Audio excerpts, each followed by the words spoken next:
The man marked by flames is SCOPPER Gaban. That's right. SCOPPER. Not only is he the left arm of the original Pirate King, the Minister of Love, the Mountain Eater, I think Oda has also given us a major clue that SCOPPER is also the man marked by flames. A critical figure that holds one crucial key to take us to the final island, Laugh Tale, and the world's greatest treasure, the One Piece. But before we dive deep into why, please make sure to subscribe to help a fellow One Piece fan reach 100,000 subscribers, and in return, I'll make sure you never run out of One Piece discussions. Now, in case you have forgotten, although you probably haven't because I'm sure you are a most loyal and a dangerously attentive One Piece fan, but let's just go through a quick refresher just in case. The man marked by flames was first mentioned back in chapter 1056 at the very end of the Wano arc, as we closed off the Yonko saga and made our way into the final saga. And here, Kid mentions the man marked by flames. And just as Kid remarked in that very chapter, we really didn't have much to go on. Just that epithet, Hinokizu, the man with a burn scar, which is, by the way, the official translation according to Viz, but I have to say I much prefer the other name that's more commonly used amongst the fanbase, the man marked by flames. It has just much more of an epic ring to it, don't you think? And this phrase, the man marked by flames, has been interpreted in very different ways. Some say that it's literal burn scars, which I have to say seems more likely given the official translation, whereas others have claimed that this epithet refers to a tattoo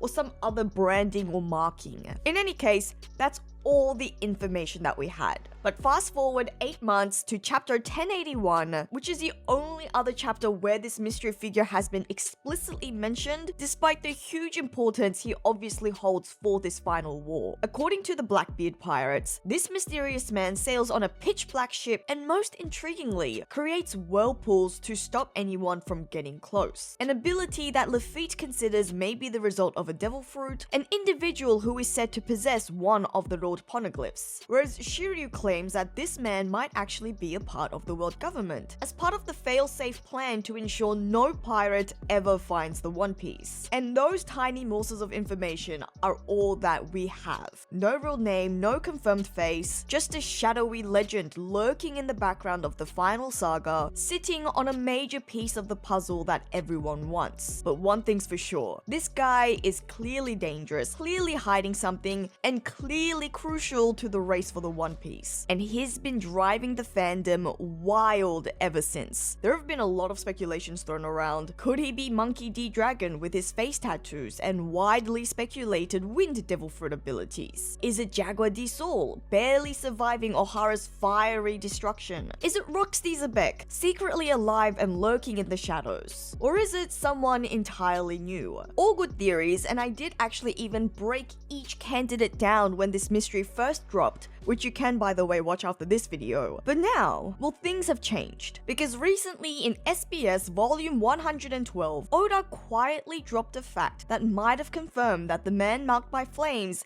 is indeed another very popular character, one that is very relevant to the current Elbaf arc. And with the reveal of the Roger Pirates' confirmed roles within their crew, SCOPPER Gaban is given the title of Navigator. SCOPPER Gaban, the navigator of the Pirate King's almighty Otto Jackson, the only ship known to have sailed to the very end of the Grand Line. The man who guided the likes of Roger, Rayleigh, and Odin all across the most dangerous seas of the world, including their final journey to Laugh Tale. Someone who is surely familiar with and adept at manipulating sea currents and dangerous weather, perhaps better than anyone else currently alive in the One Piece world. And let me know if you think I'm making way too big of a deal about this, but I'm running with it. I'm convinced that this reveal is a hugely supporting clue that SCOPPER Gaban is indeed the man marked by flames. I mean, let's first think about this from a narrative standpoint. Since the very beginning of the series, we've seen surviving members of the Pirate King's crew play key roles at each critical juncture of the Straw Hat's journey. Shanks, as the protege of Roger, is the one who first sparked Luffy's journey, instilling in him a thirst for adventure that would result in Luffy setting off to sea. After conquering the East Blue, it was Crocus who guided the Straw Hats' entry into the Grand Line. He gave them critical information they would need to survive the journey ahead, pointing them in the right direction by arming the crew with a log pose and an explainer into how navigation works in the Grand Line. Then, right before the New World, when the crew was at their lowest, it was Rayleigh who stepped in, saving the crew at Sabaody, introducing us to Haki, an ability that would prove to be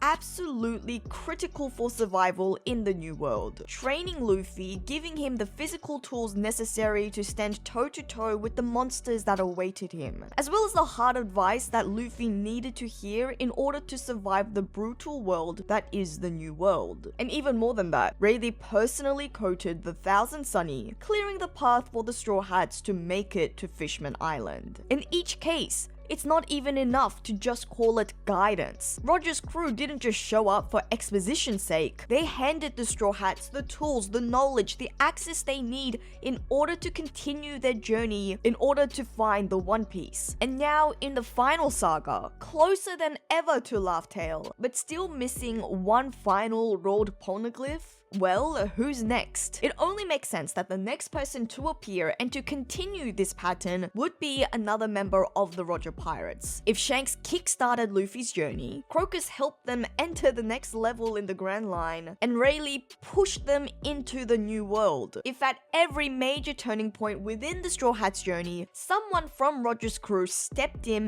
up to help them move forward, if every step has been marked by the influence of Roger's legacy, well then now in the final leg, it has to be Gaban's turn. Which is also why this revelation that Gaban is the crew's navigator changes everything in my opinion. Because Gaban isn't just any member. He's now also revealed to be the navigator, someone whose literal role is to guide others, meaning he's the one most suited to guiding the crew through the final stage of their most dangerous journey. The whirlpools that Lafitte speculated to be some kind of devil fruit trick, suddenly they're starting to seem more like a strategy, precise implementation of someone's knowledge of sea currents to keep unwanted people at bay. An all-black ship that doesn't quite sound like a villainous lair anymore. It sounds like camouflage, stealth, a ghost ship built to stay hidden in the New World. We've already seen the huge power of weather phenomenon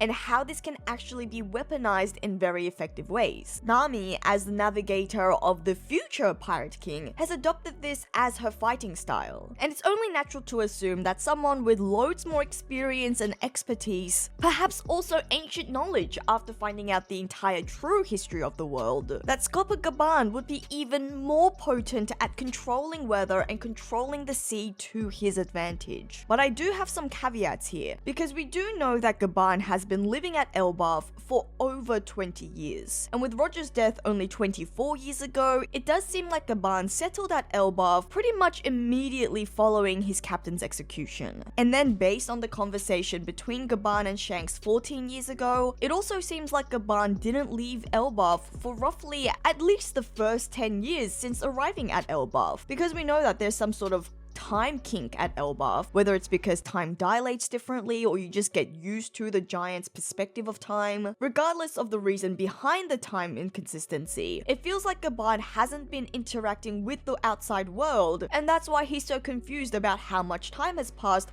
whilst he's been at Elbaf. So then you have to wonder, when did he have the time to move a big ass lump of rock like a rolled poneglyph and then also sail around in an all black ship, acting all mysterious, causing weather disturbances, making a name for himself? But I do suppose counters to my own counter argument could be that after the events of 14 years ago at West Castle, Scopper may have been awakened to how quickly things were moving and how quickly the fateful day of the world's reckoning was now drawing nearer, and so he decided to take action.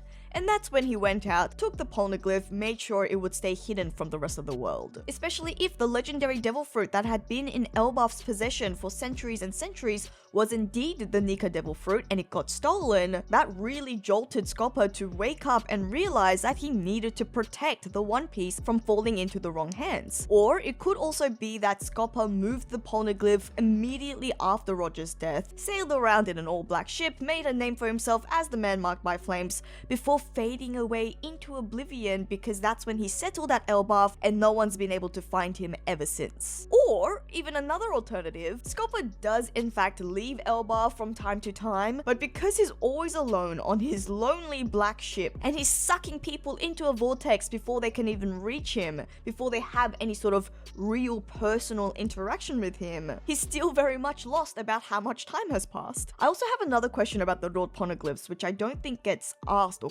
discussed enough. When or where and how did Big Mom get a wrought poneglyph? From what we know, it seems like each of the wrought poneglyphs are, or at least were, previously located in islands and kingdoms that are very crucial and very heavily related to Joy Boy and the Void Century. There's one in Old Wano, underground, which is where the poneglyphs originate from because it was the Kozuki family that crafted them, and we also know that Wano are allies of Joy Boys. There's also one in Zo, which is a moving island housed on top of Zunesha, one of Joy Boy's crewmates, and the Minks are a longtime ally of Wano. And then we know that one used to be at Fishman Island, right next to the poneglyph containing Joy Boy's apology, and so again there is some huge significance there, and this is the one that the man marked by flames has supposedly taken because it's no longer at Fishman Island. So the fact that Big Mom has one, I think it's safe to assume that she's stolen it from somewhere, unless we're in for some new lore and new history, one concerning Big Mom in a way that relates to Joy Boy that we couldn't have known. But I do find it very interesting that she managed to gain access to one, because she must have done so a very long time ago, because we know that even Roger stole a rubbing from Big Mom's wrought poneglyph. And I think the more likely scenarios would be that either Big Mom may have stolen it from Elbaf, given her history with the Elbafian giants, but also because Elbaf is another one of those clearly important lore-filled kingdoms, or that Big Mom gained access to one while sailing with the Rocks pirates. But if we stick with the idea that Big Mom might have actually stolen it from Elbaf, that makes the idea that currently SCOPPER has the final missing poneglyph, the wrought poneglyph, even more interesting, because that means that a wrought poneglyph has sort of made its way back into Elbaf, or at least back into the hands of a person that is closely affiliated to Elbaf. In any case, reading this SBS information seriously reignited one of these remaining core mysteries,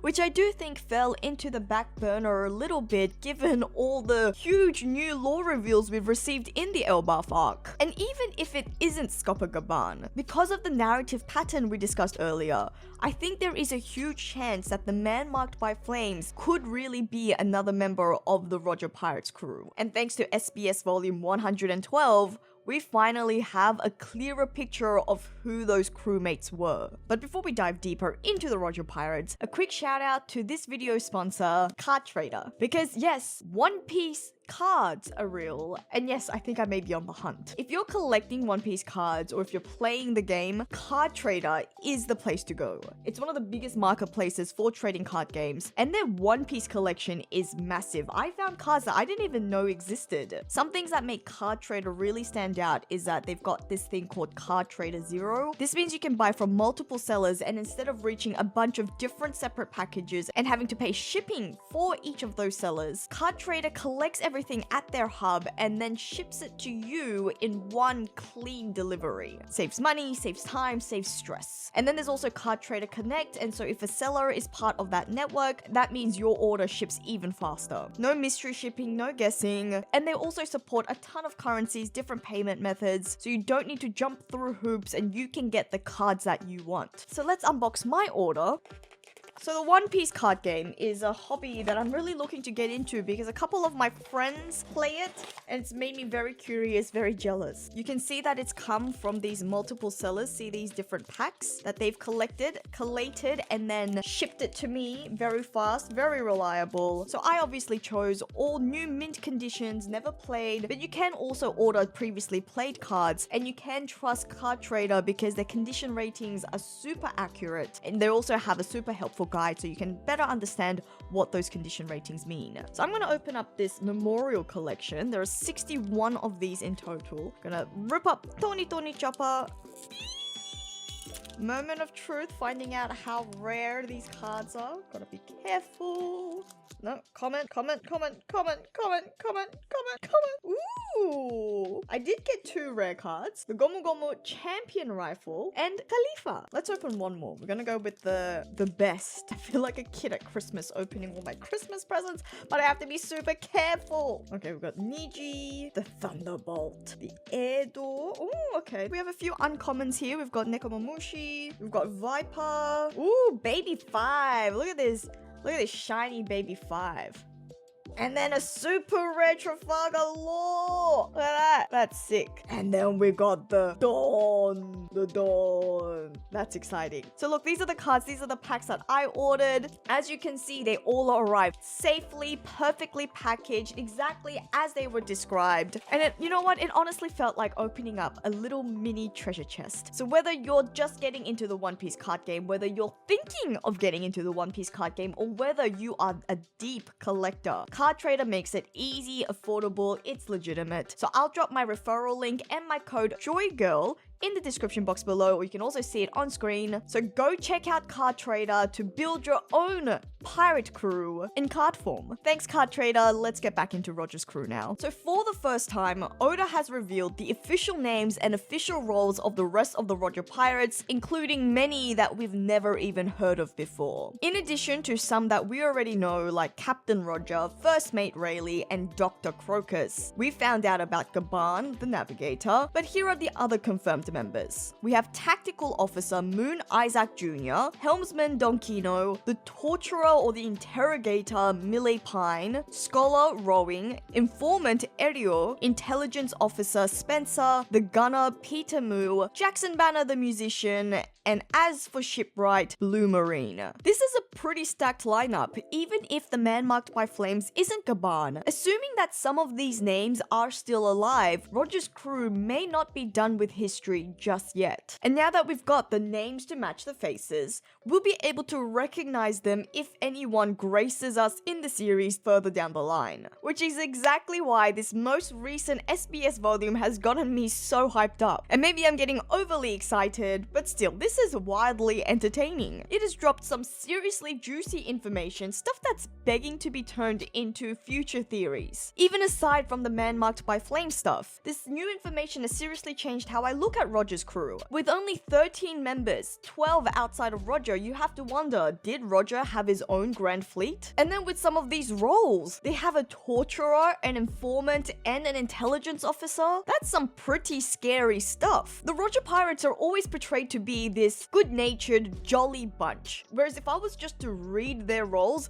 I would almost mistake them for the CIA. I mean, the intelligence officer, I guess that's pretty innocent enough and, you know, makes sense. But an informant and a torturer, those two are really unexpected, and it paints this crew in an entirely new light. I mean, I've always said that I would love to see a spin-off just centering around Roger's journey, but this has really escalated that to a new level. And whereas I was previously expecting just a good-humored crew getting into all sorts of shenanigans, I'm now thinking they could have been involved in some dark, deep world government pirate espionage. Other information that we received about the Roger pirates also includes a more detailed question about Gaban. One fan asks Oda if Gaban's name came from the Japanese show Space Sheriff Gavan, which aired while Oda was a kid, and the answer may have come as a surprise because Oda responded, no, Gaban actually comes from the name of an old French actor, Jean Gabin. And maybe, like me, you're also seeing this as yet another link to Sanji's character. Oda has previously said that if Sanji existed in the real world, then he would be French, and now we're seeing that Gaban's name was inspired by a French actor. More than anything though, honestly, this just really adds to what we already know about Oda's creative process. He is a huge film buff. He's constantly pulling from old movies, classic actors, obscure manga, are forgotten pieces of media, blending it all seamlessly into his series. Which is also why these SBS volumes are so important, because Oda gives us a lot of small pieces of information, and sometimes even the smallest of details can come back to have some huge significance. And one of the more standout reveals for me within this SBS volume was the expansion on the newly mentioned hybrid race of the One Piece world. Back in chapter 1139, when Gaban was first introduced, he casually dropped a list of rare hybrid races: the Buccaneers, the Longlegs, Longnecks, Wotans, and one name that we'd never heard mentioned before, the Dosundaras. And now, according to Oda in this volume 112, the Dosundaras are a hybrid race between humans and dwarves. He even breaks down the name. It's a play on the dwarf tribe name,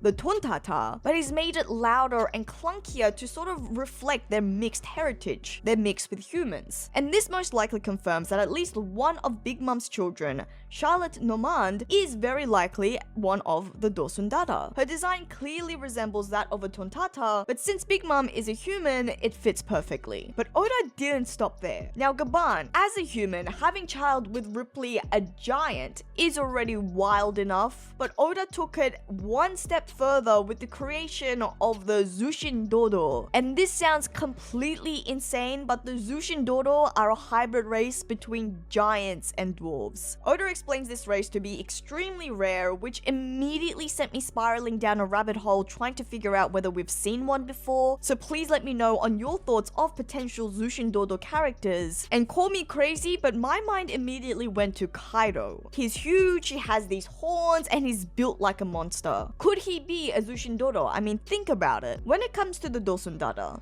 based on Charlotte Normand and the Tontata connection, these hybrid figures seem to lean closer to the dwarf side in terms of their size and features. But when it comes to a Zushin Dodo, a fusion between the biggest and the smallest races within the One Piece world, I would say that the giant gene would win out, and so the Zushin Dodo would more closely resemble a giant than it did a dwarf. You see what I'm saying? Either way, this new confirmation feels like a setup, especially given his comment about how rare this race is. So if a Zushin Dodo ever explicitly appears in the story, it's probably going to be a big moment, perhaps importantly tied to Elbaf's history, or maybe even a future lore reveal. Because they're likely not to be just some random background race. They're probably going to be a part of the deeper genetic historical world building that Oda has been slowly unveiling one race at a time. And in which case, I also have to say that the silence on who the Buccaneers are, I think that's also very telling. I think this makes the Buccaneers an even more special, even more noteworthy hybrid race, because I'm sure Oda has received a lot of questions from fans asking about Kuma's special race and who they are, but this is something he is especially saving to be revealed in the series itself. Next up within the SBS is the reveal of who that mysterious man was back in chapter 1096. You know the one, that shadowy figure just casually hanging around as a member of the Rocks Pirates. Well, Oda has confirmed that this man's name is Gil Basta, the protagonist of a manga that Oda drew when he was just 17 years old. First of all, major props to the fan who even asked that question. To recognize Gil Basta from one of Oda's earliest works, that had to have made the man's day. You can just imagine Oda grinning ear to ear when he saw that someone remembered one of his most original characters from way back in the day. But that's not all, because Oda also said that this isn't even the first time we've seen Gil Basta. Apparently, this character actually appeared all the way back in Thriller Bark in chapter 450 as one of Gecko Mori's zombies. And Oda also mentioned that he's the kind of character he's fine if you don't notice, but for those who do, it's a majorly fun little Easter egg. And let's just take a second to think about what this means. If Gil Basta was on Rox's crew, that's already a huge deal. It puts him right there at God Valley, meaning that he most likely fought against Garp and Roger during one of the most legendary battles in One Piece history. And then, if he died and became one of Moria's zombies, then depending on what Moria's role role ends up being within the final saga, we might not be done with Gil Bastard just yet. There is a small but real chance that we could see him return, possibly as a zombie once again, or maybe as even something more. After all, when it comes to Oda's deep-cut characters, nothing is ever truly off the table. Who knows, we might even see him as soon as Elbaf, considering Rox was part of Loki's flashback, so we might see him in the upcoming flashback chapters. Speaking of Elbaf, a fan asked for the inspiration behind the villages of Elbaf, and Oda confirms that it's been modeled after Northern Europe during the Viking era,